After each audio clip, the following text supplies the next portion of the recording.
जय श्री कृष्ण। आज हम बात करने वाले हैं श्री गोवर्धन महाराज की उत्पत्ति कैसे हुई और कौन से महात्मा ने उनको शाप दिया था कि गोवर्धन महाराज प्रतिदिन तिल भर कम होते हैं। पूरी जानकारी आप इस वीडियो में श्रवण करेंगे। गर्ग संगीता के अंदर श्री गर्गाचार्य जी महाराज ने भगवान की जो ऐसी ऐसी लीलाएं लिखी है जो अन्य पुराणों में, अन्य शास्त्रों में नहीं मिलती है, जैसे भागवत में इत्यादि में नहीं मिलती है। भगवान श्री कृष्ण ने जब इस धरती का भार दूर करने के लिए इस भूलोक पर अवतार लेने का मन बनाया तो श्री राधा रानी भी बहुत दुखी हो गई कि प्रभु चले जाएंगे तो कैसे होगा। तो भगवान ने कहा, किशोर जी आप भी मेरे साथ चलें वृंदावन में। तो राधा जी ने कहा कि जहाँ पर यमुना नहीं, जहाँ पर गोवर्धन नहीं, जहाँ पर पूरा ब्रज प्रदेश नहीं, वहाँ मेरा मन नहीं लगेगा। तो भगवान ने कहा तुम चिंता मत करो, ये साथ हमारे सब चलेंगे। तो गोवर्धन महाराज, यमुना और पूरा वृंदावन ब्रज प्रदेश गोलोक से ही आया है। अब गोवर्धन की उत्पत्ति शाल्मली द्वीप के ऊपर श्री द्रोणाचल के यहाँ पुत्र बनकर गोवर्धन महाराज प्रकट हुए। बहुत ही सुंदर थे गोवर्धन महाराज, बड़े बड़े झरने, बड़े बड़े पेड़ पौधे इन पे लगे हुए थे। एक बार काशी के विद्वान श्री पुलस्त्य जी महाराज भ्रमण करते करते शाल्मली द्वीप पर पहुँचे। शाल्मली द्वीप पर पहुँचे तो वहाँ पर श्री गोवर्धन को देख करके उनका बहुत मन हुआ कि इनको मैं लेकर के काशी में जाऊँ और भोलेनाथ की नगरी है वहाँ पर जाकर के इनकी स्थापना करूँगा और इनके ऊपर बैठ करके मैं भगवान का भजन करूँगा। तो जा कर के गोवर्धन महाराज की जो पिताजी हैं द्रोण जी, उनके पास जा कर के उनसे प्रार्थना की कि आप अपना पुत्र हमें दे दीजिए ताकि मैं काशी में जा कर के इनकी स्थापना करूँगा। पुत्र स्नेह के कारण आंखों में आंसू आ गए और मना भी कैसे करते क्योंकि ऋषि हैं, कब क्या श्राप दे दें।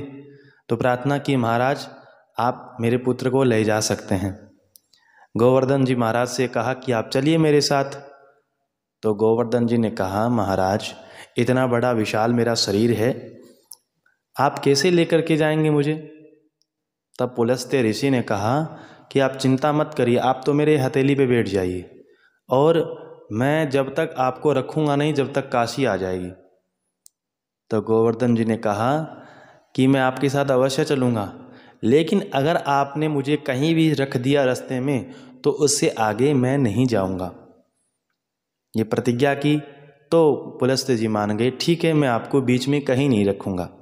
और गोवर्धन को अपने हथेली पे स्थापित करके श्री पुलस्त्य जी महाराज चल पड़े।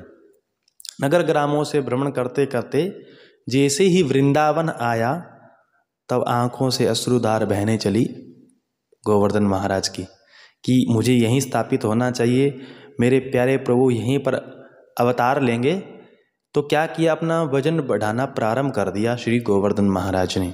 और पुलस्त्य जी भूल गए कि मैंने ये प्रतिज्ञा की है कि जहाँ मैं इनकी स्थापना कर दूंगा उससे आगे इनको नहीं लेके जाऊंगा।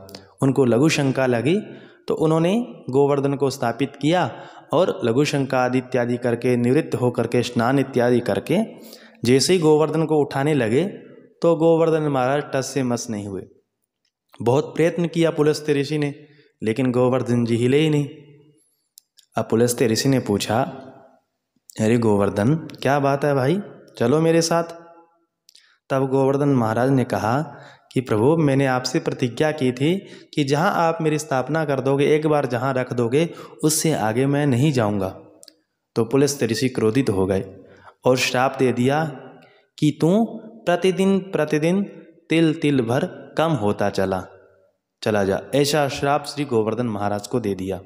तो वही गोवर्धन महाराज आज वृंदावन के अंदर स्थापित हैं। तो धीरे धीरे जब तक गोवर्धन महाराज हैं तब तक इस वृंदावन के अंदर कलयुग का कभी प्रवेश नहीं कर सकता है। जब भी वृंदावन आए श्री गोवर्धन महाराज का दर्शन करें, उनकी 7 कोष की परिक्रमा है वो करें। तो ये थी जानकारी, विस्तृत जानकारी। ऐसे ही तमाम जानकारी प्राप्त करने के लिए हमारे इस YouTube चैनल को जरूर सब्सक्राइब करें और वीडियो को लाइक करें और चैनल को भी सब्सक्राइब करें।